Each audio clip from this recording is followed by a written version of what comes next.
Hey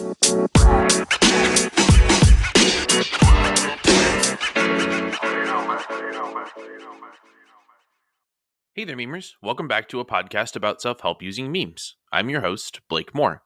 Today's episode is How to Make Good Choices, Volume 2. We talked about framework entries for how to live our lives several episodes ago, so let's get back into it. Here are more entries into the How Do I Make Good Choices toolbox. Let's talk about them.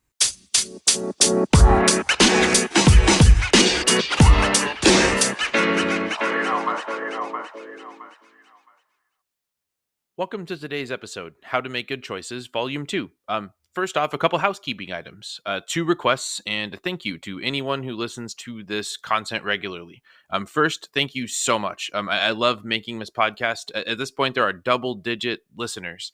So whether it's YouTube content or Anchor content, just knowing that there are people out there that look forward to the thing that I make is something that I appreciate. So all of you that are listening, thank you. I very much appreciate it.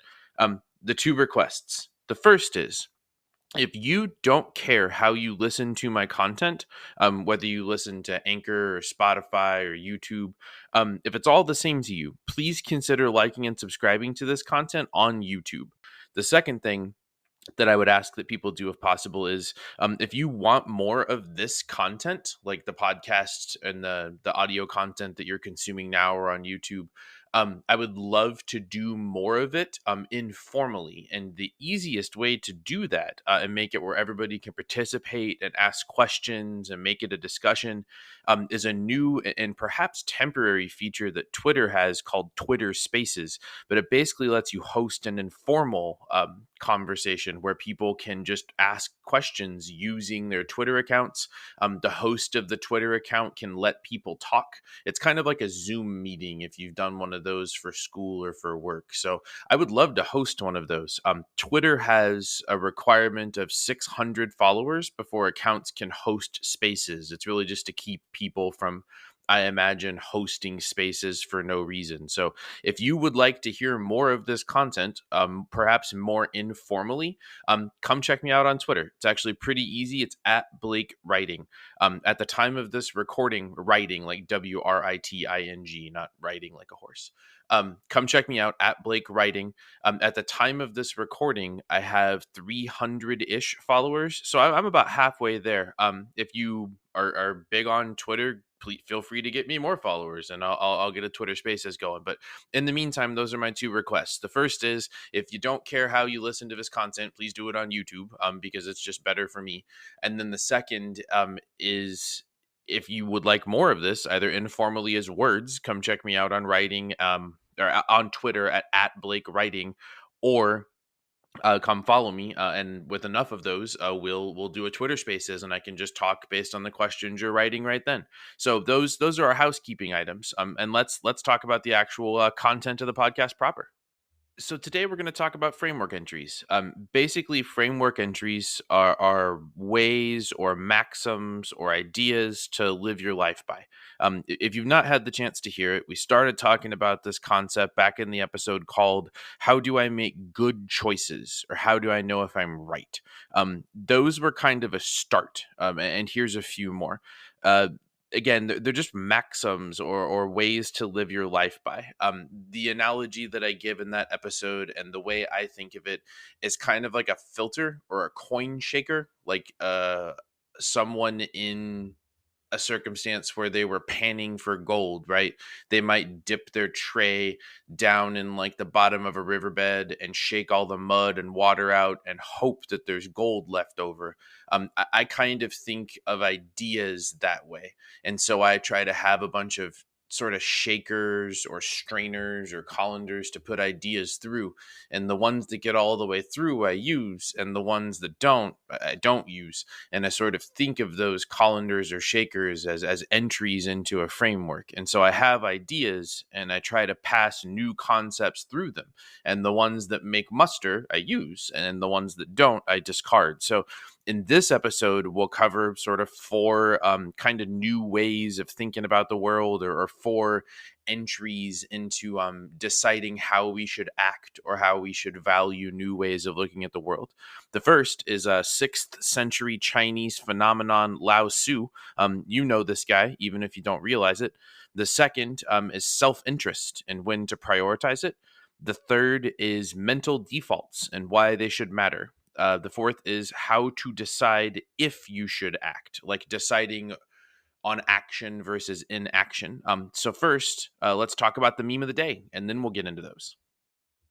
So, for those of you that are newer to my content, the podcast is called A Podcast About Self Help Using Memes. If it were a book, it would be called A Book About Self Help Using Memes. But to do those, one of the words I use a lot in this podcast is meme.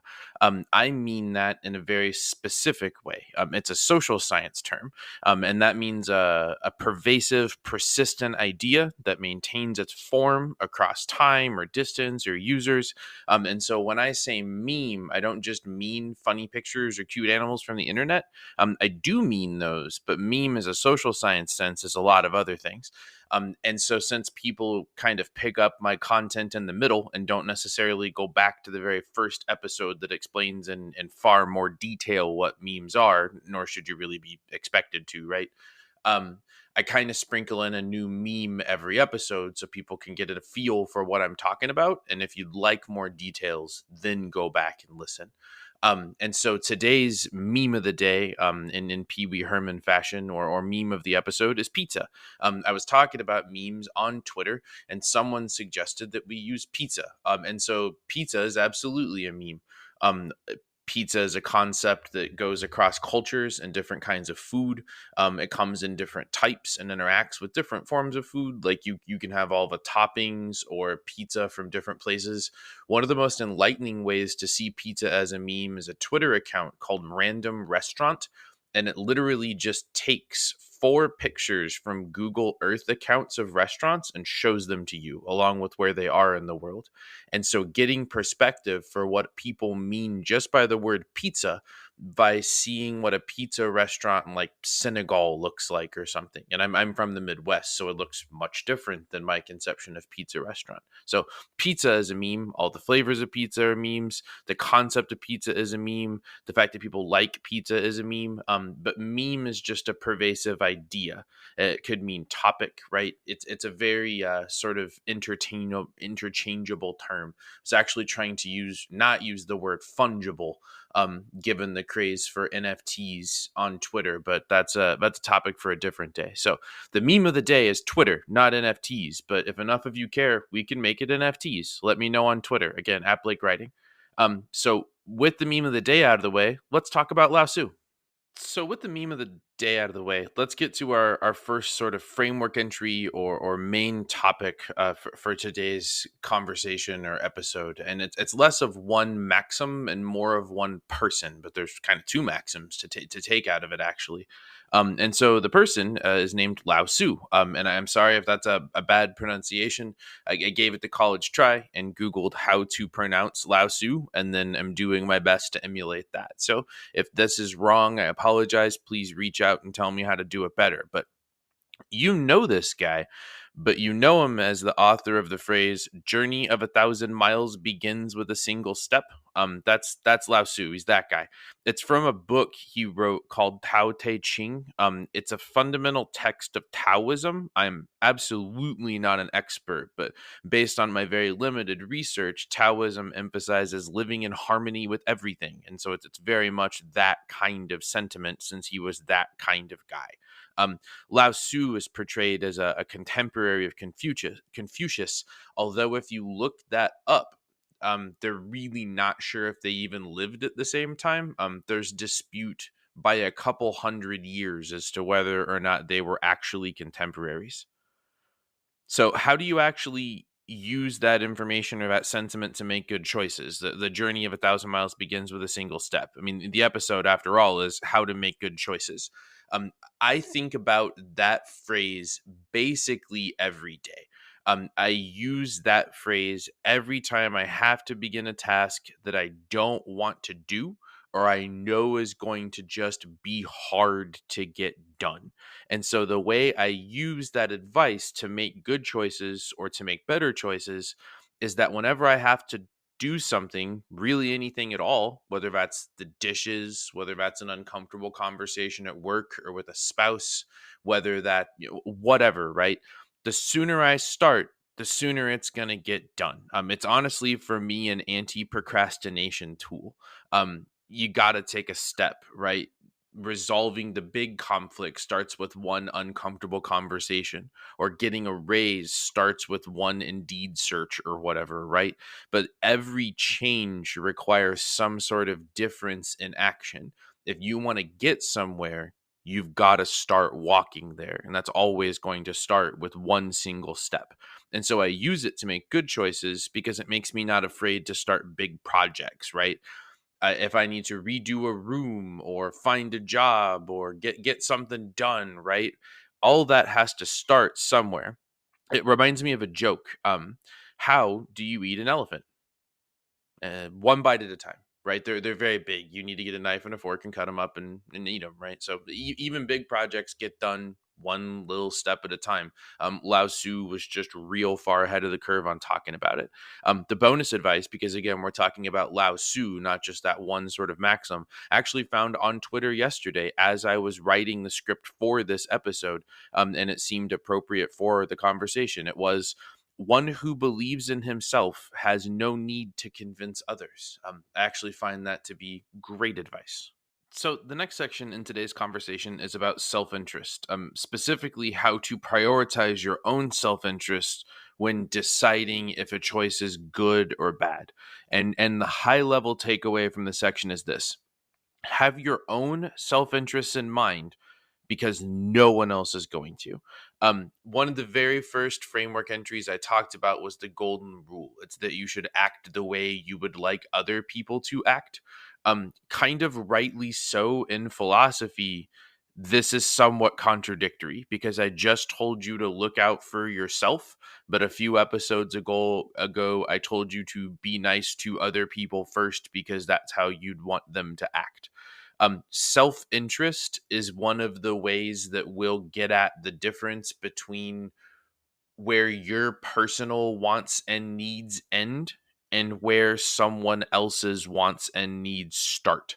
And so to me, self interest is simply understanding that I should do what I want or need to happen in my or my family's or my kids or my wife's best interests, because no one's quite gonna have those in mind for me the way I have them in mind for myself, right? Like, nobody quite wants to get up off the couch and get you an ice cream sandwich quite as much as you want to get up off the couch and get you an ice cream sandwich. You know what I'm saying?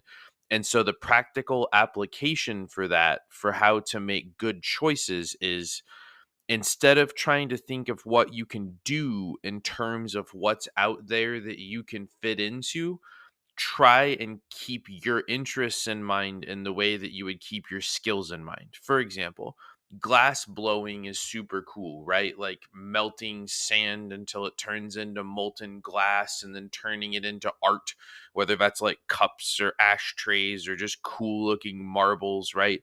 I could probably be an okay glass blower with enough training. But it's going to be way more productive for me to figure out what I do better than other people and then just find a way to make that successful, right?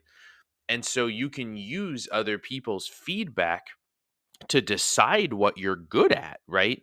If somebody tells you that you're funny, you take that feedback. If somebody tells you that your cookies are good or that you're a good cook or you're so thoughtful or you ask good questions, right?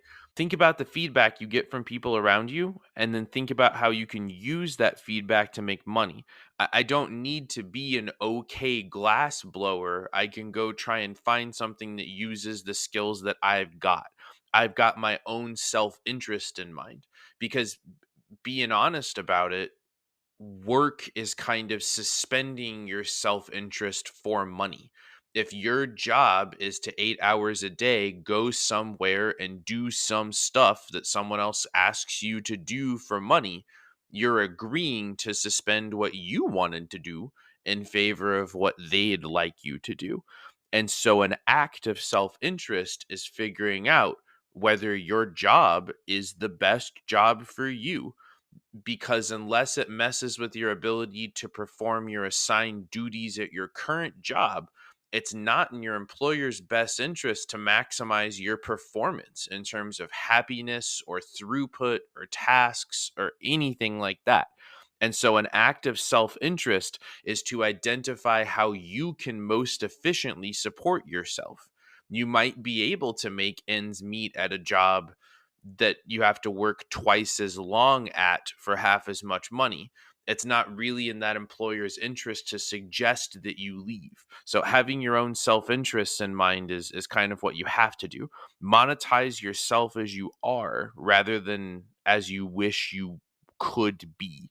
For me, I actually watch a lot of Bob's Burgers. That show's awesome. I'll watch most things that H. John Benjamin has been involved in making, but Bob's Burgers specifically has this awesome character in it named Teddy that, if you've never watched the show, is kind of like a barfly. And he literally is, but it's like a bar at a burger place. There's no alcohol involved usually. But anyway, Teddy says, "My therapist says if I don't value my time, no one will." And that's actually entirely true. No one is as interested in your time as you are. That's just absolutely true. So the next thing I want to talk about is mental defaults and why they matter. Your mental default process matters, and so you should take the time to set it up how you want it to be. There is a lot of power in a default. You would be surprised, or maybe you wouldn't be, depending on your background, at the amount of things that stay the same just because no one bothers to change them or try to change them or question why they're set up that way. The power of a default is very, very underrated. One powerful real life example of this is the policy that companies use to enroll their workers in 401k programs. 401ks are programs or structures where part of your paycheck is saved untaxed into an account that gets managed for profit by a company who does that sort of thing all the time. I'll not bore you with the actual math from this part, but suffice it to say that 401ks are probably the best way to save for retirement right now, short of just having like a pile of money or a bunch of property or stocks or something. For the purposes of this conversation, please just assume 401ks are good and that you'd want them. My question is this: what's the best way to get someone to do something like that, right? Because a 401k requires that you deposit a bit of every like hard-earned paycheck in an account that you won't see for like 30 or 40 years depending on how old you are and when you're starting the 401k. Saving for the future isn't the most natural of human instincts, but like eating vegetables, you should do it because it's good for you, right? um, the answer to that question is employers can just kind of make their employees.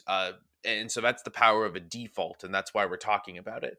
Some companies make it where if you would like to enroll in a 401k, you can decide to do so. In fact, they make you wait a while to do it. It's not unusual to not be able to sign up for a 401k until you have been somewhere for a year. And it's also not unusual for employers to match that. They say if you spend 3% of your paycheck, we'll just match that 3% in your 401k.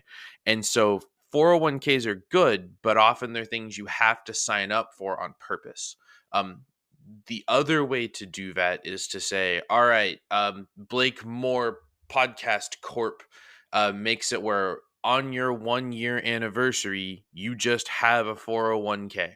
I'm going to automatically start taking 5% of your paycheck and depositing it in there. You don't have to change or do anything. If you don't want that to happen, let me know. It's the difference between an opt in and an opt out. The literature on that sort of thing, because people have studied that as like a social program, overwhelmingly supports the power of a default choice that has people set up with a 401k. It's literally the best way to get your average middle class person to save money for retirement. The other great example of defaults is organ donation. Look at the way countries do organ donation that aren't the US. And if you're already outside of the US, I apologize. But looking at my audience demographics, I'm mostly talking to people that are from the US. In other countries, the default is organ donation. In America, the default is no organ donation. And so, unless people have filled out the thing on the back of their driver's license, kind of depending on where they live, organ donations just don't happen. And so, defaults are underrated and not really thought about.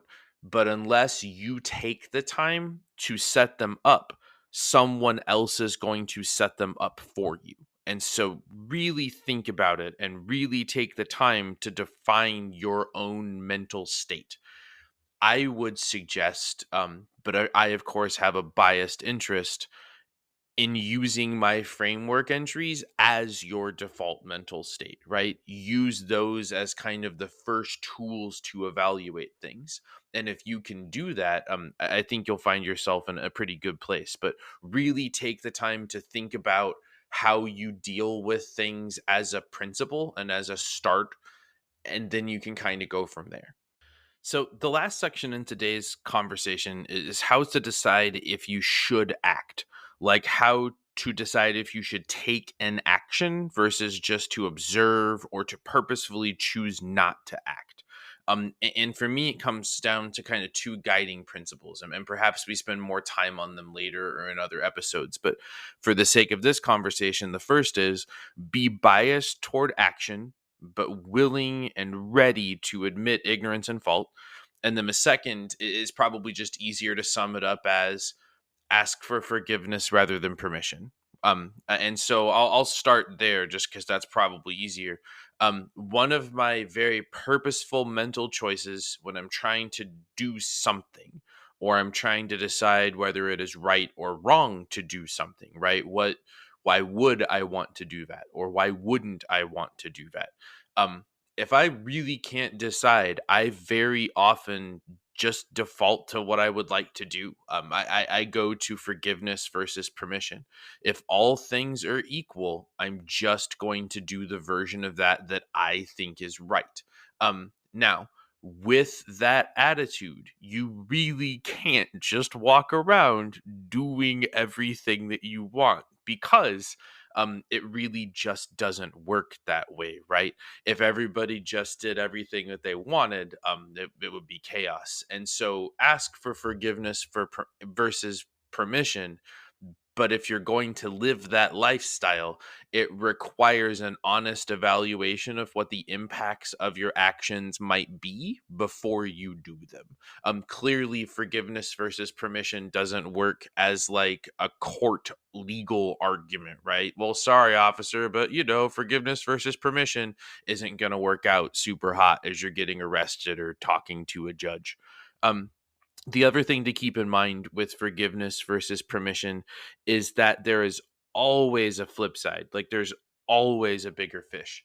And so if you're going to commit to something like I think of like a hand in poker or like a play in a game or like a financial investment, if you're going to commit to something, um think about whether you could be making a mistake, right? This to me is the reciprocity section that we talked about back in one of our caveman brain episodes.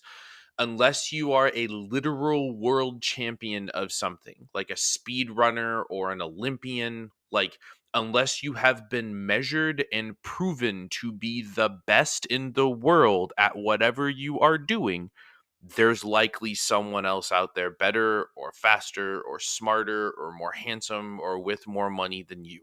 And that's a principle called reciprocity. So if this is a poker hand or it's a financial investment or it's a job you're not sure if you want to take, forgiveness versus permission is cool and being biased toward action is cool.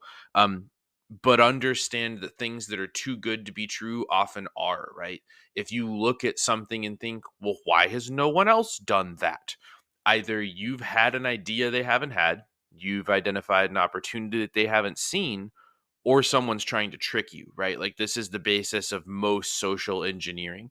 Um, so that's forgiveness versus permission. But like I said, you should also be biased toward action, but willing and ready to admit ignorance and fault. And this one's actually pretty easy because the practical application of that advice is just to concede when you're pretty sure you're wrong. So it's really honestly very easy to not overdo. You are biased toward action. And then when someone points out that your actions are based in ignorance or you're doing it wrong, you stop doing the action. If you want to hear a longer explanation of that, the whole episode before this one is actually just about conceding and why you should do that and how that makes you cool like a werewolf. So be sure to check that one out if you find that interesting. So that's it for today's episode, memers. We spent our time talking about how to make good choices.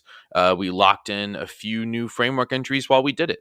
Remember to start your journeys, even if they're long. Be biased toward action, but ready and willing to admit fault. Keep your own self interest in mind. And lastly, be sure to set your defaults on purpose instead of letting someone else set them up for you.